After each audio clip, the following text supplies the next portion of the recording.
नमस्कार मित्रों। जीवित पुत्रिक व्रत का विशेष महत्व है। इस दिन माताएं अपनी संतान की रक्षा और कुशलता के लिए निर्जला व्रत करती हैं। जीमूत वाहन के नाम पर जीवित पुत्रिका व्रत का नाम पड़ा है। तो आज हम आपको जीवित पुत्रिका व्रत से संबंधित 5 कहानियाँ सुनाने वाले हैं। कहानियाँ सुनना इस दिन बहुत ही अच्छा होता है। कहानी सुनने के बाद ही व्रत को पूर्ण माना जाता है। 18 सितंबर 2022 को जीवित पुत्रिका व्रत है, तो उससे जुड़ी कुछ कहानियाँ आज हम आपके लिए लेकर आए हैं मित्रों। तो आइए जानते हैं जीमूत वाहन कौन है और उनकी क्या कथा है। सबसे पहली कथा इस प्रकार है। गंधर्वों के राजकुमार का नाम जीमूत वाहन था। वे बड़े उदार और पराक्रमी थे।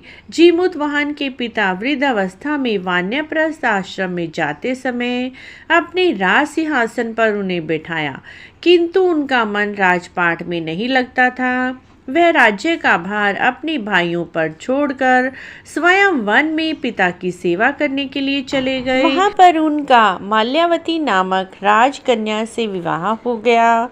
एक दिन जब वन में भ्रमण करते हुए जीमूत वाहन काफी आगे चले गए, तब उन्हें एक वृद्धा विलाप करते हुए दिखाई दी। उनके पूछने पर वृद्ध औरत ने बताया, मैं नागवंश स्त्री हूँ, मुझे एक ही पुत्र है। पक्षीराज गरुड़ के समक्ष नागों ने उन्हें प्रतिदिन भक्षण हेतु एक नाग सौंपने की प्रतिज्ञा की है। आज मेरे पुत्र शंखचूड़ की बलि का दिन है। जीमूत वाहन ने वृद्धा को आश्वासन देते हुए कहा, डरो मत, मैं तुम्हारे पुत्र के प्राणों की रक्षा करूंगा। आज उसके बदले में मैं स्वयं अपने आप को लाल कपड़े से ढककर शिला पर लेटा दूंगा। इतना कहकर जीमूत वाहन ने शंखचूड़ के हाथ से लाल कपड़ा ले लिया और अपने आप को उसमें लपेट लिया। बलि देने के लिए चुनी हुई शिला पर लेट गए। नियमित समय पर गरुड़ वेग के साथ आए और वह लाल कपड़े से ढके हुए जीमूत वाहन को पंजे में दबोचकर पहाड़ के शिखर पर जाकर बैठ गए। अपने चंगुल में गिरफ्त प्राणी की आंखों से आंसू और मुंह से हाँ ना निकलते देखकर गरुड़ को बड़ा ही आश्चर्य हुआ। उन्होंने जीमूत वाहन से उनका परिचय पूछा। जीमूत वाहन ने सारा कहा सुनाया। गरुड़ जी उनकी बहादुरी और दूसरों की प्राण रक्षा करने में स्वयं का बलिदान देने की हिम्मत से बहुत प्रभावित हुए। प्रसन्न होकर गरुड़ ने उनको जीवन दान दे दिया और नागों की बलि न लेने का वरदान भी दे दिया। इस प्रकार जीमूत वाहन ने अपने साहस से नाग जाति की रक्षा की। तब से पुत्र की सुरक्षा हेतु जीमूत वाहन की पूजा की प्रथा शुरू हुई और आश्विन कृष्ण अष्टमी के दिन पुत्रवती महिलाएं जीमूत वाहन की पूजा करती हैं। कैलाश पर्वत पर भगवान शंकर माता पार्वती को कथा सुनाते हुए कहते हैं कि आश्विन कृष्ण अष्टमी के दिन उपवास रखकर जो स्त्रियां प्रदोष काल में जीमूत वाहन की पूजा करें और कथा सुने, उनके पुत्रों की पूरी सुरक्षा होती है। व्रत का पारण दूसरे दिन अष्टमी से अगले दिन किया जाता है और इसी तरह व्रत का पूर्ण फल मिलता है। तो बोलिए जीमूत वाहन की जय। तो मित्रों, अब हम आपको जितिया व्रत की दूसरी कथा सुना रहे हैं। दूसरी कथा इस प्रकार। नर्मदा नदी के पास कंचनवटी नाम का नगर था। वहाँ के राजा का नाम मलाई केतु था। नर्मदा नदी के पश्चिम की ओर मरुभूमि थी, जिसमें विशाल पेड़ पर चील रहती थी। उसी पेड़ के नीचे सिराइन भी रहती थी। चील और सिराइन दोनों पक्की सहेलियां थी। कुछ महिलाएं जितिया व्रत करने आई। चील और सिराइन ने भी व्रत करने का संकल्प लिया। दोनों ही भगवान श्री जीमूत वाहन की पूजा और व्रत का प्रण ले लिया। जिस दिन दोनों ने व्रत रखना था, ठीक उसी दिन शहर के एक बड़े व्यापारी की मृत्यु हो गई। दाह संस्कार उसी मरुस्थल पर हुआ। मुर्दा देखकर सिराइन को भूख लगने लगी। वह खुद को नहीं रोक पाई, जिस कारण से सिराइन का व्रत टूट गया। चील ने खुद पर संयम रखा, पूरी श्रद्धा और नियम के साथ व्रत पूरा किया। अगले दिन व्रत का पारण भी किया।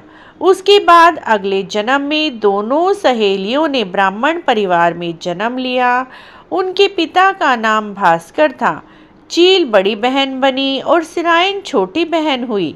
बड़ी बहन का नाम शीलावती था और बहुत ही बुद्धिमान थी। छोटी बहन का नाम कपूरावती था। उसकी शादी उसी शहर के राजा मलाइक केतु से हुई, जबकि छोटी बहन कपूरवती कंचनवटी नगरी की रानी बनी।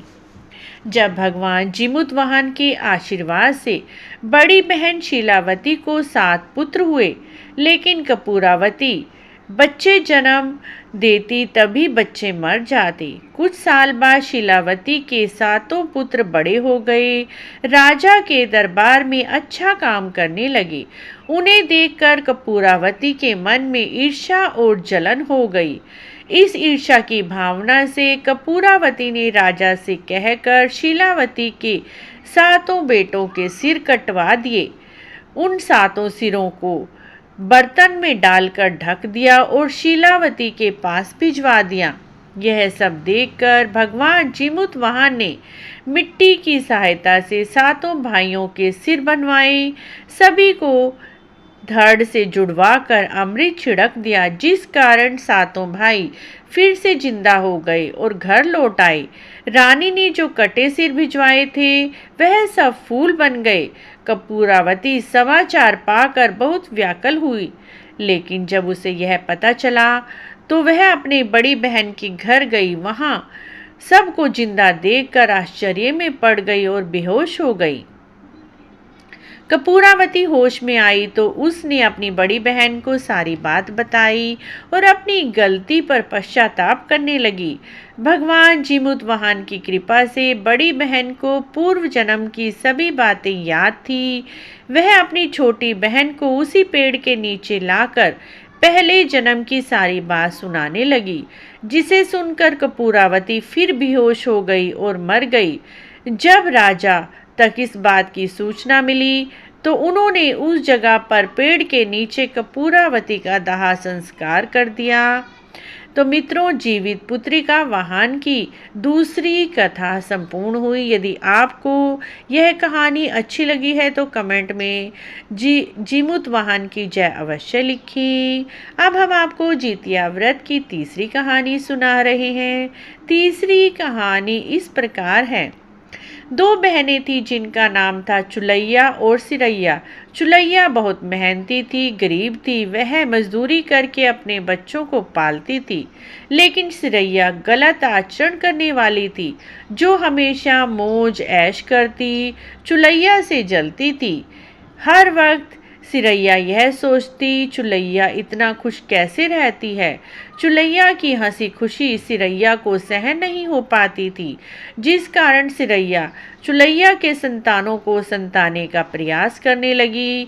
कई बार चुलैया के बच्चों को खत्म करने की कोशिश भी कर चुकी थी, किंतु चुलैया की तपस्या और व्रत के कारण उसके बच्चे हमेशा सुरक्षित बच जाते। एक दिन सिरैया चुलैया के सभी बच्चों को लेकर जंगल में लकड़ी चुनने के लिए गई। वहां जंगल में लकड़ी चुनते चुनते बच्चे थक गए, थोड़ी देर के लिए सो गए। बच्चों को सोता देख सिरैया ने सभी बच्चों के सिर काट दिए, टोकरी में रखकर घर वापस आई। चुलैया को वह टोकरी भेंट में दे दी। कहा, दीदी मैं जंगल में से आपके लिए नारियल लेकर आई हूँ, बच्चों को खिला देना। चुलैया ने उस टोकरी को उठाकर देखा नहीं, किनारे में रख दिया और अपने बच्चों की प्रतीक्षा करने लगी। शाम से रात हो गई, बच्चे वापस नहीं आए। वह बहुत परेशान हो गई, बड़े ही क्वर्ण स्वर में जोर जोर से रोने लगी। क्वर्ण स्वर पार्वती जी से इसका क्वर्ण स्वर देखकर रहा ना गया। उन्होंने महादेव जी से कहा, प्रभु कोई दुखियारी बहुत रो रही है, उसके रोने में बहुत दर्द छिपा है, मुझसे बर्दाश्त नहीं हो रहा है। चलो हमें जाकर देखना चाहिए क्या हुआ है, वह क्यों रो रही है? इस बात पर महादेव जी ने कहा, मृत्यु लोक में यह सब साधारण सी बात है, लेकिन पार्वती जी के हट करने के कारण महादेव जी चुलैया के पास गए। उसके रोने का कारण पूछा। महादेव जी के पूछने पर चुलैया ने रोने का कारण विस्तार से बता दिया। शंकर जी ने जब ध्यान लगाया तो उन्होंने चुलैया के बच्चों को जंगल में मृत पाया, जिसके बाद शंकर जी ने पार्वती जी को के अनुरोध पर बच्चों को दोबारा से जीवित कर। बच्चे नींद से उठकर मौसी को ढूंढ रहे थे, किंतु मौसी वहां नहीं थी। बच्चे डर कर घर वापस आ गए और अपनी माँ को मौसी की सारी बात बताई। यह सुनकर चुलिया सिरैया के पास जाकर लड़ने लगी, तुम मेरे बच्चों को जंगल में क्यों अकेला छोड़ आई? दोनों बहनों में लड़ाई शुरू हो गई। यह लड़ाई 7 दिन 7 रात तक चलती रही, किंतु इस लड़ाई का कोई हल नहीं निकला। इसके बाद दोनों ने उस जंगल में एक तपस्वी को घटना सुनाई। घटना सुनने के बाद तपस्वी ने दोनों को आदेश दिया कि तुम दोनों जाकर पास में खेल रहे बच्चों को बाल से पकड़कर घसीटते हुए मेरे पास लेकर आ जाओ, उसके बाद ही मैं निर्णय करूँगा। चुलैया बच्चों की माँ थी, उससे बच्चों की पीड़ा देखी नहीं जा सकी। उसने महात्मा के वचनों का पालन नहीं किया, किंतु सिरैया दौड़ती हुई गई, खेलते हुए बच्चों को बालों से पकड़कर खींच कर ले आई। इसके बाद तपस्वी ने सिरैया को यह शाप दिया कि हर जन्म में इसी प्रकार तू सदैव जलती रहेगी, दुखी रहेगी। जो महिला किसी बच्चे की पीड़ा और माँ की ममता को नहीं जानती, जीवन भर धरती पर दुख भोगने के अलावा कुछ नहीं कर पाएगी। इसीलिए मित्रों, इस कहानी कहते सुनते हुंकारा भरते सब पर भगवान अपनी कृपा बरसाए रखना, उनके बच्चों की रक्षा करना। तो जितिया की चतुर्थी यानी चौथी कथा इस प्रकार है। 2 बहनें थी, एक का नाम था सुखिया, दूसरी का नाम था दुखिया। दोनों का भाग्य उनके नाम जैसा ही था। दुखिया गरीब थी और बहुत दुखी रहती थी। सुखिया अमीर थी, हमेशा सुखी रहती। दोनों एक ही गांव में थे। दुखिया सुखिया के घर के काम करती, साफ सफाई करती, खाना बनाती। जो खाना बच जाता वह खाना सुखिया दुखिया को दे देती थी। इस तरह दुखिया का घर चल रहा था। समय बीतता गया, दोनों को बच्चे हुए। सुखिया को 2 पुत्र थे और दुखिया को भी 2 पुत्र थे। जब जितिया का व्रत आया, दोनों बहनें जितिया का व्रत रखी। दुखिया सुखिया के घर में काम करती थी। व्रत के दिन दुखिया ने सुखिया के घर जो चावल फटक कर साफ किए, फिर उसने साग चुना तो साग में से जो डंठल अलग की वह अपने लिए ले आई और साग सुखिया के घर रख दी। डंठल आकर और जो चावल के नीचे का चूरा बचा था, इन दोनों को मिलाकर उसने घर में खाना बनाया और खाने में से खुद भी खाया, बच्चों को भी खिलाया और साथ में भगवान के नाम की भी पत्तल निकाली। आधी रात में एक बुढ़िया औरत उसके घर आकर दरवाज़ा खटखटाती है। दुखिया पूछती है, कौन है? तब बूढ़ी बोलती है, बेटा हम हैं। दुखिया ने उठकर दरवाज़ा खोला। पूछती है, अम्मा आपको क्या चाहिए? इतनी रात आप यहाँ किस लिए आई हैं? बूढ़ी बोली, बेटा मुझे बहुत भूख लगी है, कुछ खाने को दो। दुखिया उसे घर के अंदर ले गई। बोली, हम तो बहुत गरीब हैं, मैंने तो चावल के नीचे का चूरा बनाया है और साग की डंठल बनाई है, आप यही खा लें। बुढ़िया कहती है, हाँ क्यों नहीं खाएंगे, हम भाई बहुत भूख लगी है, हम वही खाएंगे। दुखिया अंदर जाकर चावल का चूरा, साग की डंठल लाती है, बुढ़िया को खाने के लिए देती है। बुढ़िया खाना खाने के बाद कहती है, मुझे अच्छे से कुछ दिखाई नहीं देता, इतनी रात के अंधेरे में मैं अपने घर कैसे जाऊं? दुखिया कहती है, कोई बात नहीं, आप यहीं पर सो जाएं, सुबह अपने घर चले जाना। बुढ़िया दुखिया के घर सो जाती है। थोड़ी देर बाद उठकर बुढ़िया बोलती है, मुझे बहुत ज़ोर से पेट में दर्द हुआ है, मुझे बाथरूम जाना है। दुखिया कहती है, मेरे घर में तो कोई बाथरूम नहीं है, आप घर के कोने कोने में ही कर लीजिए। बुढ़िया पूछती है, बेटा भड़ भड़ के करूं, छर छर के करूं? दुखिया नींद में थी, वह कहती है, माता जी भड़ भड़ के कर दो, सुबह साफ कर दूंगी। थोड़ी देर बाद बूढ़ी पूछती है, बेटा मैं अपने हाथ साफ कहाँ करूं? दुखिया जो कि नींद में थी उसने बोला, मेरे सिर पर साफ कर दो। सुबह जब दुखिया की आंख खुलती है, सपने के बारे में सोचती है और अपने घर के काम में लग जाती है। नदी में नहाने चली जाती है। नदी में नहाकर बाल धोती है। उसके बालों में से पानी बहता है। पानी सोने का हो जाता है। आसपास की सभी महिलाएं देखकर चकित हो जाती हैं। तुम्हारे बालों से तो सोने का पानी गिर रहा है, क्या बात है? उसे रात की बात याद आती है। वह दौड़कर घर भागती हुई आती है। सोचती है, पता नहीं घर में कितना गंद मचा होगा, साफ भी तो करना होगा। वह अपने घर में जाती है। देखती है घर के हर कोने में सोने, चांदी, हीरे जवाहरात का ढेर लगा पड़ा है। दुखिया बहुत खुश हो जाती है।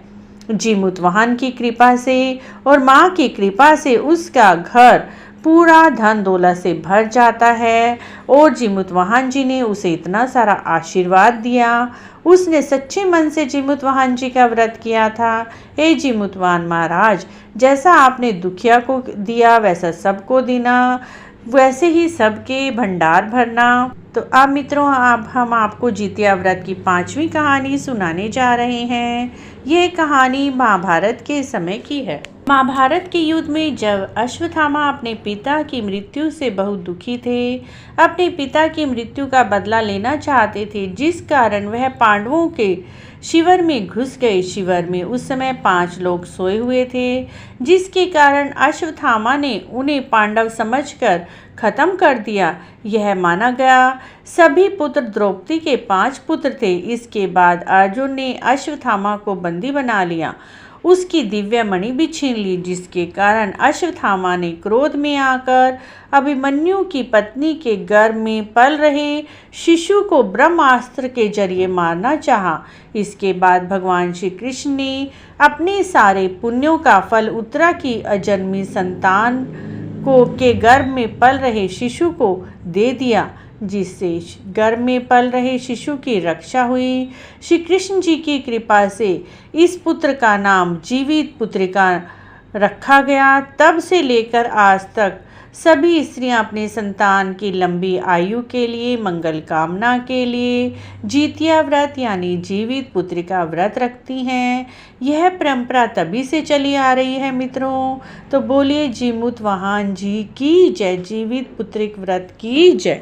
अगर मित्रों आपको भी जितिया व्रत की है 5 कहानियाँ अच्छी लगी है तो प्लीज़ हमारे चैनल को जरूर सब्सक्राइब करें, लाइक करें, वीडियो को शेयर भी करें, कमेंट भी करें।